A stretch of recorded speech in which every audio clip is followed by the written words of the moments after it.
नमस्कार, जय हिंद। मैं रोहित कुमार आपका स्वागत करता हूं इंडिया के सबसे बड़े education channel wifi study which is part of Unacademy. चलिए तो आज देखते हैं कुछ मिसलेनियस क्वेश्चन, चाहे वो हिस्ट्री हो, पॉलिटी हो, ज्योग्राफी हो, इकोनॉमिक्स हो या फिर करंट हो, क्योंकि बीच बीच में ना कुछ ऐसे ऐसे क्वेश्चन देखने चाहिए ताकि आपको ये पता चले कि कहते हैं ना कि सर बीच बीच में मार्केट जाना चाहिए ताकि आटा दाल का भाव पता चले क्या है क्या नहीं है। तो बीच बीच में कुछ मिसलेनियस क्वेश्चन देखने चाहिए ताकि आपको पता चल सके। चलिए तो जरा सा होली बीत गया, होली का घुमार तो खत्म हो गया, जरा सा लिंक को शेयर करो और फिर से लग जाओ अपने लक्ष्य की ओर, उठो बढ़ो अपने लक्ष्य की ओर देखो।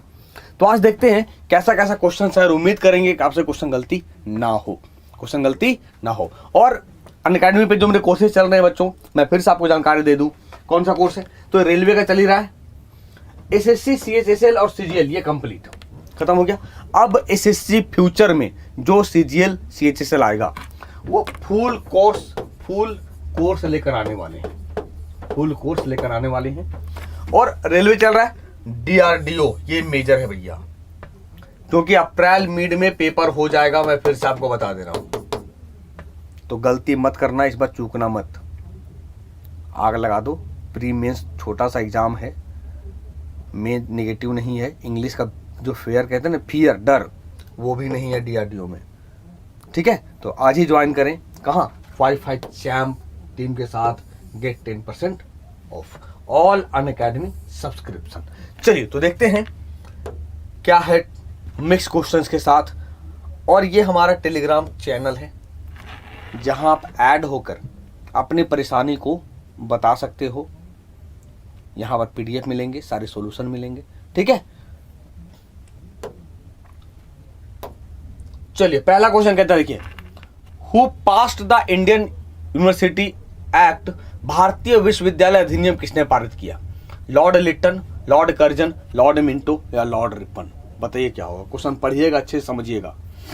तो who passed the Indian universities act, भारतीय विश्वविद्यालय अधिनियम किसने पारित किया? लिटन ने पारित किया, कर्जन ने पारित किया, मिंटो ने पारित किया या लॉर्ड रिपन ने पारित किया? क्या होगा question number 1?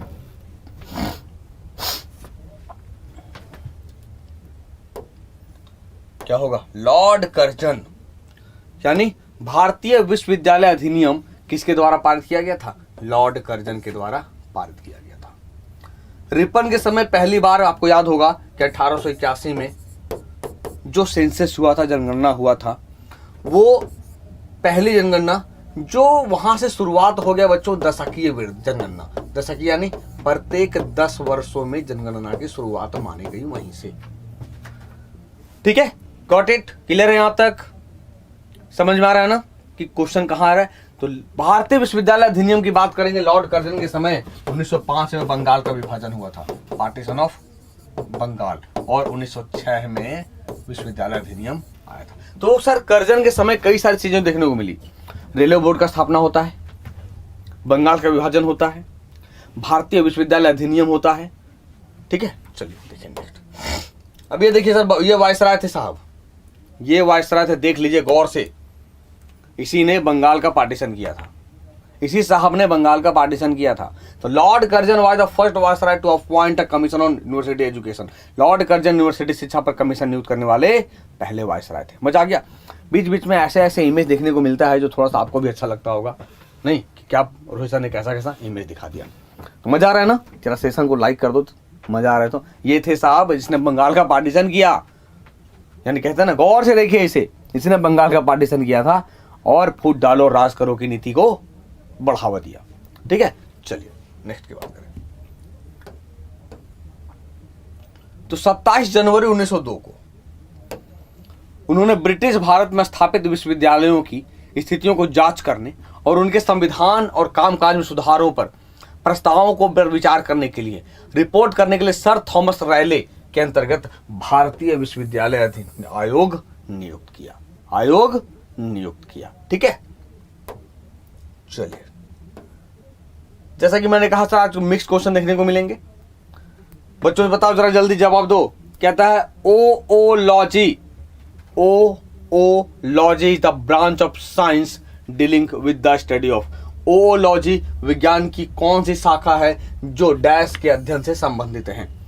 Study of human beauty, मानव सौंदर्य का अध्ययन, पक्षियों के अंडे का अध्ययन, ट्यूमर का अध्ययन या पक्षियों का अध्ययन? क्या बात करते हैं सर, ओलॉजी। मानव सौंदर्य, सौंदर्य समझते हो, कल्पना करते हैं जो परियों की रानी, खूबसूरती, बोलते हैं एक से एक उपनाम देते हैं ना।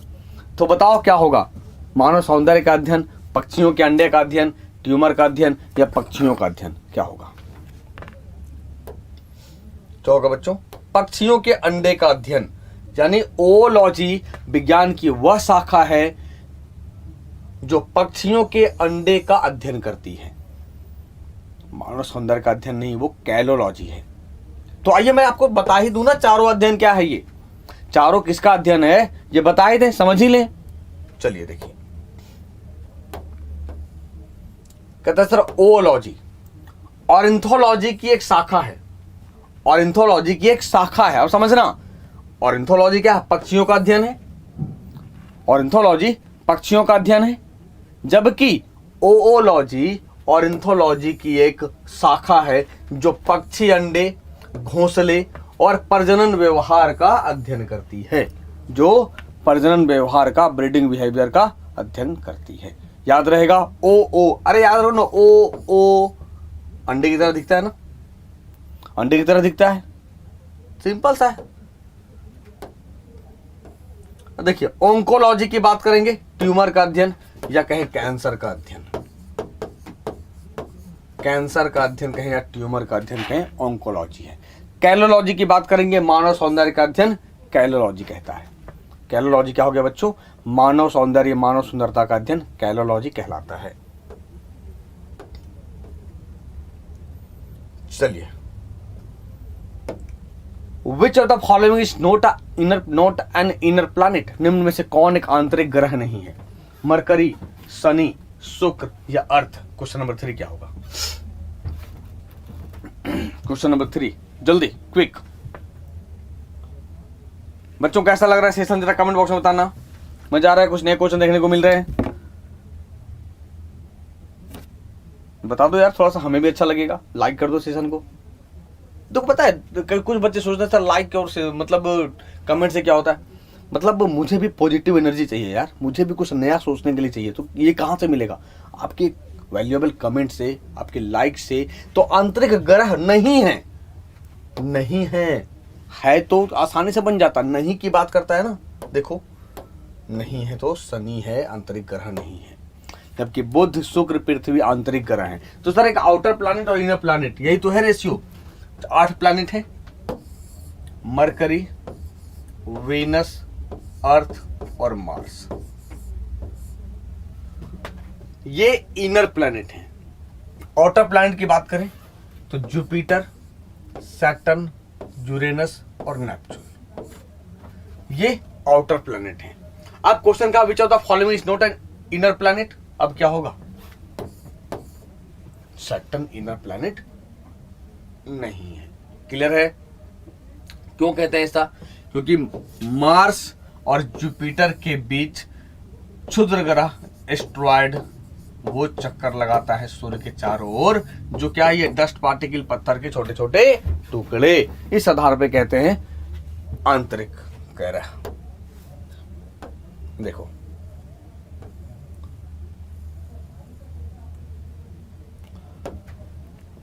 अब देख रहे हो एस्ट्रॉयड बेल्ट, देख रहे हो ये, इसके इधर क्या है? सब इनर प्लैनेट है और इसके बाद क्या है? सब आउटर प्लैनेट है। समझ में आ गया? चलिए अब थोड़ा सा आपको समझा भी दूं कि सर बाह्य ग्रह अधिक दूर, बड़े और ज्यादातर गैसों के होते हैं, ज्यादातर गैसों के बने होते हैं। जबकि आंतरिक ग्रह की बात करेंगे, सूरज से दूरी का क्रम नजदीक से दूर तक, तो कैसा होगा? पहले बुध, शुक्र, पृथ्वी और मंगल है। एक क्षुद्र ग्रह पट्टी के बाद बाह्य ग्रह कौन है? बृहस्पति, शनि, यूरेनस और नेपच्यून। कहा ना क्षुद्र ग्रह पट्टी के बाद, दैट मीन्स मार्स और जुपिटर के बीच क्या हो गया? क्षुद्र ग्रह हो गया।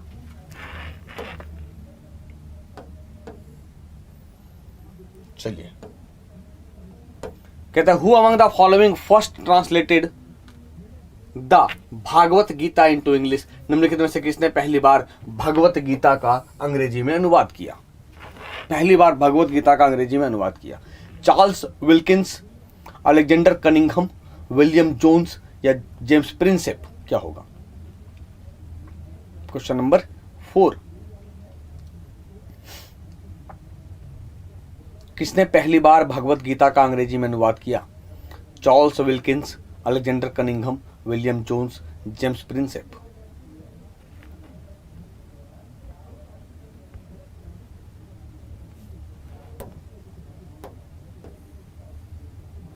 क्या होगा? चार्ल्स विल्किंस ने किया था बच्चों, याद रखना। विलियम जोन्स भी नहीं, जेम्स प्रिंसेप नहीं। जेम्स प्रिंसेप ने क्या किया था? तो जेम्स प्रिंसेप ने अशोक के शिलालेख को डिकोड किया था। शिलालेख को डिकोड किया था 1837 ईस्वी में। तो किसे? ब्राह्मी लिपि को। किसे? ब्राह्मी स्क्रिप्ट को, ब्राह्मी लिपि को। ठीक है, आइए देखिए। देखिए कहता सर चार्ल्स विल्किंस एक अंग्रेजी टाइपोग्राफर और एशियाटिक सोसाइटी के संस्थापक सदस्य थे।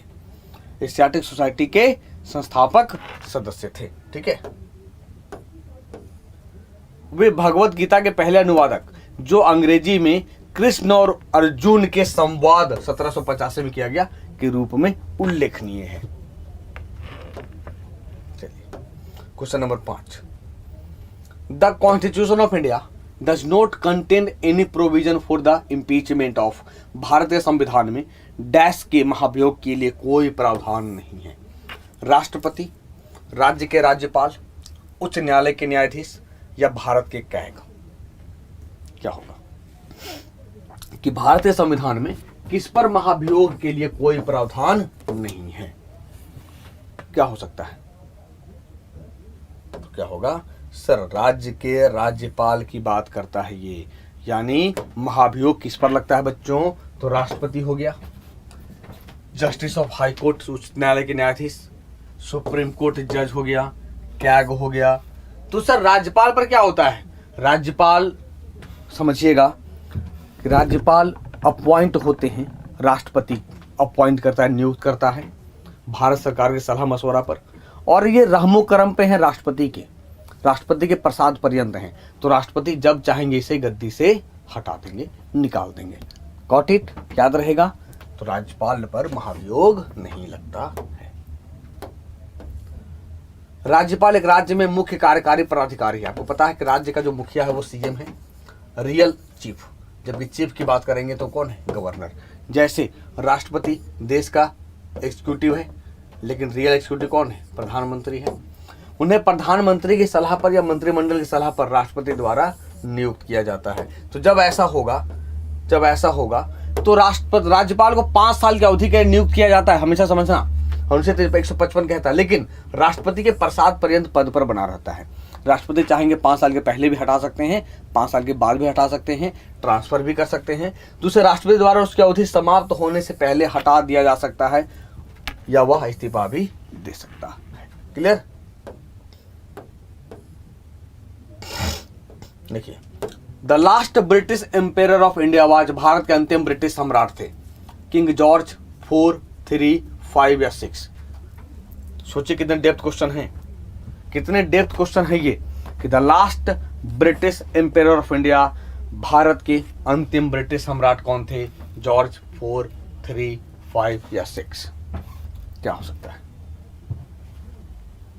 जल्दी। फिर से हम बताएंगे कि क्वेश्चन दूसरे तरीके से भी पूछा जा सकता है। जरा जल्दी जवाब दीजिए इसका।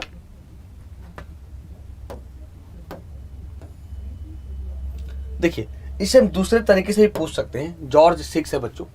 क्या है कि जब भारत की आजादी हुई, दैट मीन्स जब 1947 में भारत को आजादी मिली, तो भाई आजादी तो मिल गया, लेकिन ब्रिटेन का जब शासन है भारत पर, तो अंतिम रूप से मुहर किसका लगेगा? किसी ना किसी का तो लगेगा। तो जॉर्ज 6 ही थे जो साइन कर दिए, ठीक है? आगे समझ में? तो भारत के अंतिम ब्रिटिश सम्राट कौन थे? किंग जॉर्ज 6 थे। भारत को जब आजादी मिली तब ब्रिटेन का महाराज कौन था? तो जॉर्ज 6 था। हमेशा याद रखना, ये क्वेश्चंस कई बार आपके रिपीट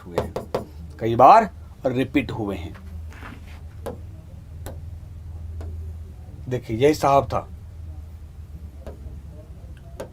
किंग जॉर्ज षष्ठ या सिक्स 11 दिसंबर 1936 से अपनी मृत्यु तक यूनाइटेड किंगडम में ब्रिटिश राष्ट्रमंडल उपनिवेशों के राजा थे। क्योंकि भारत क्या था, तो भारत राष्ट्रमंडल उपनिवेश था, इसलिए मैंने पूछा, राष्ट्रमंडल उपनिवेश था।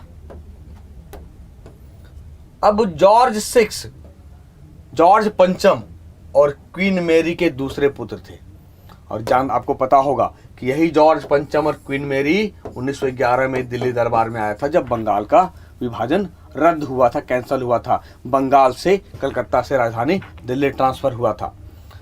और भारत के अंतिम सम्राट और राष्ट्रमंडल के पहले प्रमुख थे। अब देखो एक क्वेश्चन यहां बन जाएगा कि सर भैया बता दो, head of the Commonwealth, first head of the Commonwealth कौन होंगे, तो जॉर्ज सिक्स होंगे। कौन होंगे, जॉर्ज सिक्स होंगे। चलिए क्वेश्चन नंबर 7, भारत में वर्ष 1972 में निम्नलिखित में से कौन सा शुरू नहीं हुआ है, या कौन सी घटना 1972 में शुरू नहीं हुई है। चिपको मूवमेंट, शिमला समझौता, वन्य जीव संरक्षण अधिनियम, पिन कोड प्रारंभ। देख लो कैसे कैसे क्वेश्चंस पूछे गए हैं, ये क्वेश्चन बनाए गए हैं ताकि आपको ज्यादा से ज्यादा इंफॉर्मेशन मैं फ्लॉट कर सकूं, दे सकूं। चलिए क्विक जल्दी सेशन को लाइक कर दो यार जरा सम, और शेयर तो आजकल करते नहीं हो कि चलो भाई रोहित सर का क्लास है तो शेयर कर दिया जाए, कभी कभार शेयर कर देना चाहिए। नहीं, चलिए कोई नहीं। देखो समझ में आ गया, तो क्या होगा बच्चों जवाब इसका जवाब होगा सर चिपको मूवमेंट। क्यों, क्योंकि 72 की बात करता है। चिपको आंदोलन कब हुआ है, 1973 में चिपको आंदोलन शुरू हुआ है। कब हुआ, 73 में। तो आइए देखते हैं, समझने का प्रयास करते हैं वन बाय वन कि क्या है ये। चिपको आंदोलन भारत में वन संरक्षण आंदोलन था, जहां लोगों ने पेड़ों को गले लगा लिया ताकि उन्हें कटने से बचाया जा सके। एक क्वेश्चन बनेगा सर ये कहां हुआ था, तो ये हुआ था बच्चों अप्रैल 1973 में सुंदरलाल बहुगुणा और गौरा देवी द्वारा उत्तराखंड के चमोली जिले के रेनी गांव में शुरू हुआ। कहां हुआ, रेनी गांव में शुरू हुआ था। ठीक है, और शिमला एग्रीमेंट की बात करेंगे तो sir Shimla agreement was signed between India and Pakistan on 2 July 1972 in Shimla, the capital city of Himachal Pradesh. कब हुआ था ये, 1972 में हुआ था। और देखिए 15 अगस्त 1972 को पिन कोड शुरू हुआ। तो 15 अगस्त 1972 को पिन कोड या डाक सूचकांक संख्या, पोस्टल इंडेक्स नंबर, ये फुल फॉर्म मैंने पूछा होगा, याद है आपको। और 9 सितंबर 1972 को वन्य जीव संरक्षण अधिनियम शुरू हुआ। चलिए क्वेश्चन नंबर 8, निम्नलिखित मुगल शासकों में से किसने संगीत और नृत्य पर प्रतिबंध लगा दिया, जल्दी बताइए। Question number 8, who among the following Mughal rulers band music and dancing.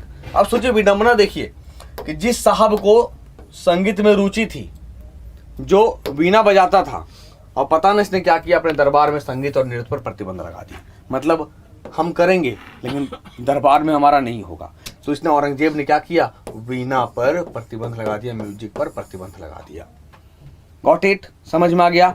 Jahangir ने क्या किया था, तो जहांगीर ने तंबाकू पर प्रतिबंध लगाया था, तंबाकू पर प्रतिबंध लगाया था। और सोचिए ये 1 नंबर का शराबी था, जबकि सबसे ज्यादा शराब पीता था। इसी तो अनुमति मिला था अंग्रेज भारत में कि आइए फैक्ट्री लगाइए, क्यों, शराब, अंग्रेजी शराब दे दिया गया था इसको। ठीक है, चलिए तो ये था आज का सेशन। और फिर से कहेंगे आपको कि गलती ना करिए।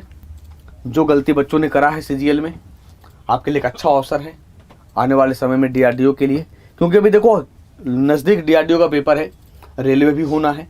तो बस जुड़ सकते हैं हमारे साथ, क्योंकि डीआरडीओ में प्री में इंग्लिश है नहीं, मेंस में इंग्लिश है, निगेटिव है नहीं, मौका अच्छा है। तो क्या करना है, ये 7 स्टेप फॉलो करना है, लेकिन जहां गोल है वहां आपको एफकैट सेलेक्ट करना है। क्या करना है बच्चों, एफकैट, और रेफरल कोड यूज करना है वाईफाई चैंप। ठीक है,